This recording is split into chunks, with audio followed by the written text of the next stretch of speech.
So I put this bag together as a 3-day emergency kit, and it's designed to be somewhat lightweight. I think this pack is maybe 30 liters. I'll have to double check, but it's not a 60-liter bag. It's not a full rucksack. It's also not minimalist, I guess. It's somewhere in the middle, but kind of designed to be 3-day, and if needed, could extend into longer periods of time to keep going for weeks or, months if you had to. So I'll just get right into it. On the outside, these two are optional. These would be things I would put on if I knew it was going to be longer than 3 days or had the potential to be longer than 3 days. These are some of the things that I'm going to want. Over here, I've got a Thermarest folding foam pad, and I'll get into that when we get talking about sleep systems here. And the other side is like a bush axe. It's like 3 feet tall, 3 feet long. I'd want that to be able to process bigger wood if I had to. So I'll take those off and we'll dig into what's inside. So just real quick, talking about the bag itself. This is a Condor Medium Assault Pack, I think it was called. And normally I don't go for, I've tried bags like this in the past. And when I say like this, I mean nylon, more kind of like hunting or military style packs. And I've had some bad luck with them. And the reason I did is because I took out a pack, not this pack, but something like this. I've taken out on hikes and had a lot of gear loaded up in them. I'm talking like a 50-liter bag, hunting style bag. People say like a pack cover on the outside for rain. Well, I had a pack cover and it did rain pretty heavily. And the pack cover only covers up to here. If you've ever used a pack cover, they do not go over the straps. And the straps are usually quite thick material. What happened with that pack was I got soaked, my back got wet, shoulder straps got wet. The entire bag did end up getting wet because it would permeate through. And maybe the whole bag didn't get wet, but I was at a point where the pack cover was not really serving its purpose, and my bag increased in weight pretty badly. And so one thing I do like about this pack that they took into consideration is there's drain holes in every compartment. So drain hole here, 2 drain holes there. There's even a drain hole in the little admin pouch. So I like that because I'm going to do everything I can to keep this dry. But in reality, if you get caught and this thing gets wet, even a little bit, it's going to hold it and it's going to take some time to dry out. I just know that, and I keep that in mind. The reason I chose this, normally I like just one central compartment, but I wanted a bag with separate compartments. And so this is very simple. It's just one compartment down here, one here, and then one main inner compartment. The way I've kind of got this separated out is down below, I've got more emergency situational equipment. Here, this is tools and kind of my admin pouch. And then inside is generally the sleep system and some other things. Down here, I won't get into this too much, but I'm gonna have some medical equipment, emergency medical equipment, extra ammunition, magazines, chem lights, batteries, things like that. If you would like me to go further into detail into all of that stuff, let me know. In here, this is kind of a bunch of random items. So this is going to be just a dry sack, semi-dry sack. It's not exactly dry, but I keep that on top to try to keep water from permeating down through onto the other things. And here's just going to be hygiene. I got a Write in the Rain notebook in there with a pencil. Anything I want to keep dry.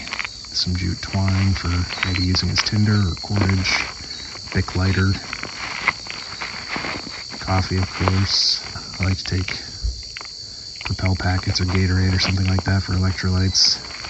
And then just small hygiene, folding toothbrush, toothpaste, a couple floss picks, keeping this as small as possible. If you've never packed a bag like this or taken long hikes in the woods, it's easy to overpack. So this definitely has more than I would normally take on a short hike. Okay, so here's getting into my tools. More Garberg, full tang, carbon steel.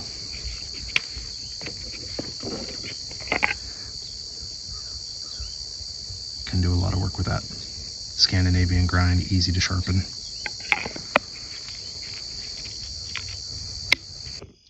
Half-inch ferrocerium rod just for longevity. Some fishing line. When I pack food that's going to go in this bag, I'm going to be packing things like this. Some thin tuna packs, some oatmeal that I can condense down, and I'm just going to keep this in my cargo pocket. And I've got other bags in here that I can use to hang at night if I had to. 50 feet of paracord with some Prusik loops on it. This is the quick deploy system for setting up ridge lines, things like that. Folding saw. This one's a Baco Laplander.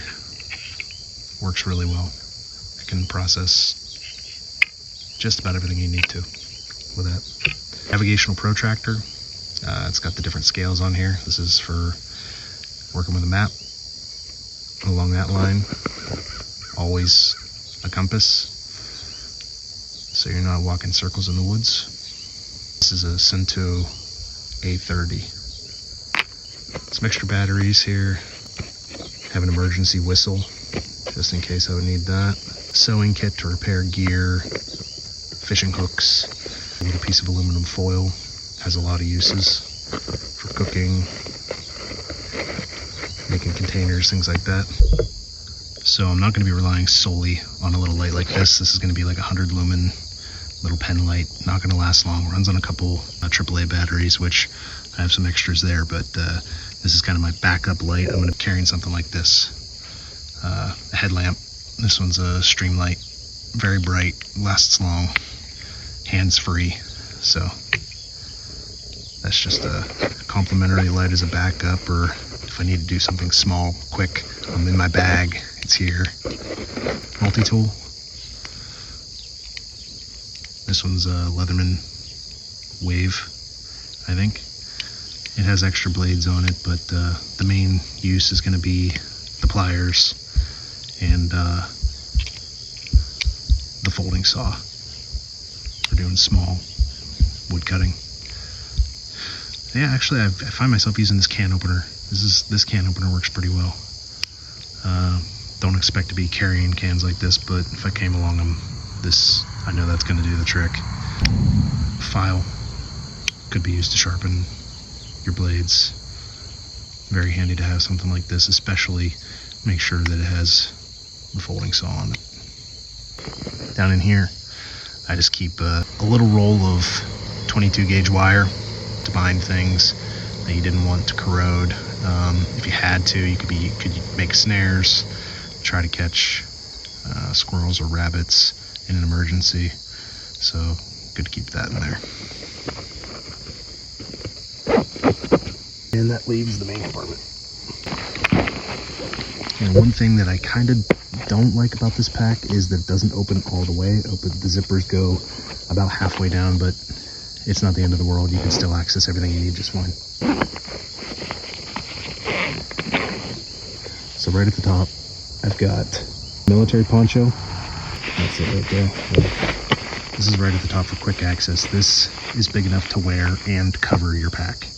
So the hope is that I've got enough foresight and rain that I can get this around my pack and keep it dry if possible. So as a ground cover, you could use it as a pop-up tarp. A lot of uses for this. So containers. Got I think this 64 ounce. I think this is 64 ounces. 64 ounce Nalgene bottle, and then this is I think 24-ounce cup. I can carry water in the Nalgene bottle if I had to, boil water in both. So I'll talk a little bit more about those here in a sec. So I've got a couple different options for purifying and sanitizing water. Number one being I could boil it. The thing about that is it relies on a fire. I might not be in a situation where I can have a fire, so that's a good option, but it's not a perfect option. Everything in here has a purpose. Okay. So Sawyer squeeze. This will filter, I think, 99.99% of harmful bacteria and particulates. Also lasts you like, I think it says 100,000 gallons of water. So probably more than you need to worry about. And that's bang for your buck right there.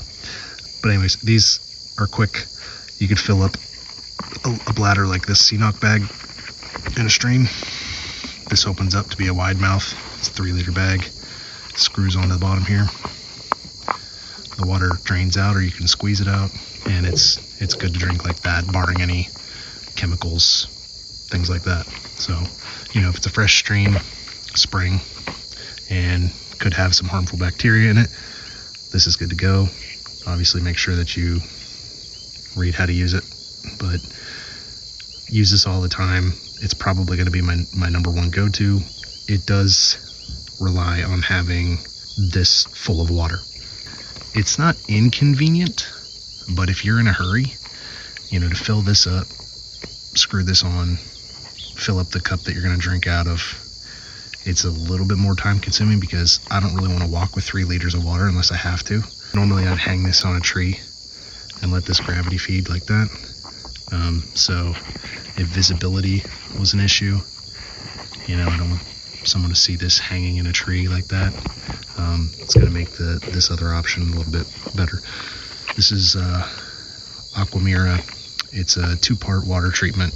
This is good for 30 gallons, so you don't get as much usage out of it. And it also takes a little bit more time, but good option to have. This is 7 drops in the little cup that's provided there. Put 7 drops of each in that little cup. You wait 5 minutes for the activation to start, and then you pour that into 1 liter of water. So, you know, it's very quick to scoop up 2 liters of water in this, do the 5-minute processing, dump it in here, and then get back to hiking. And then I know that I've got at least 2 liters of good clean water, no fire, no hassle at all. I can just drink this as long as it's doesn't have, you know, bugs, leaves, debris, stuff like that. So I like to keep this as well. You know, water is obviously going to be one of the most important things that you're going to need, aside from keeping yourself sheltered, which is where we're headed next. Next up, I'm just pulling things out. This is extra clothes bag. There's not too much in here. I have a pair of normal socks, a pair of warm socks, a beanie, an extra shirt, and a shemagh.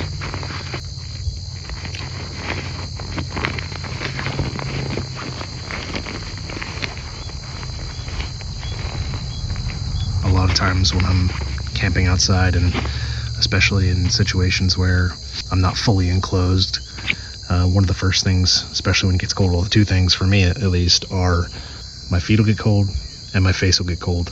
So having that shemagh, I can wrap that around my face, cover my face up a little bit. It helps me sleep a little bit better.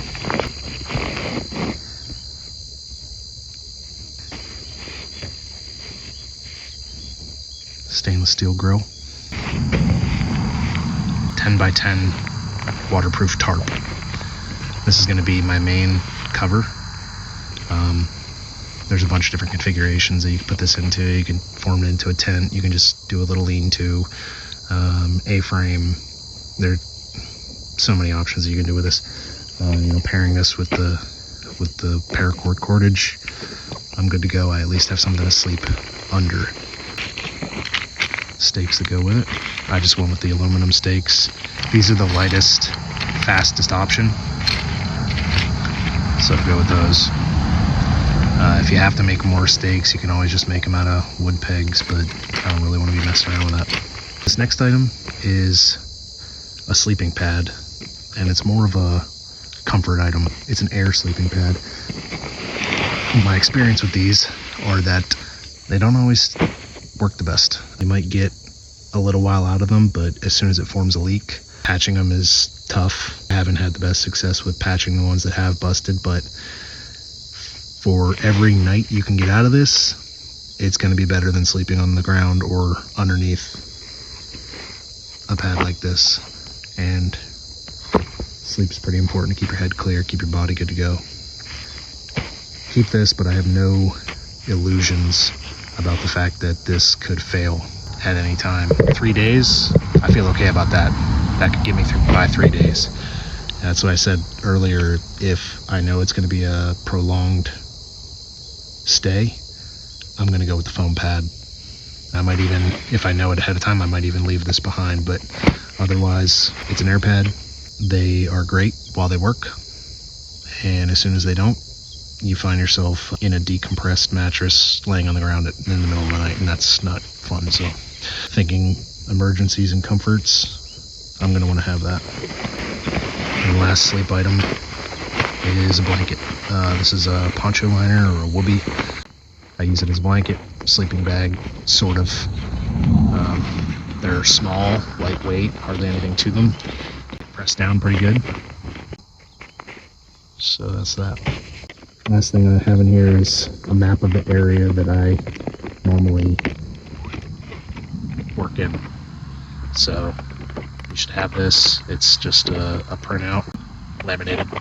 So if you're going to go into the woods, make sure you know where you are and how to get where you're going and or get out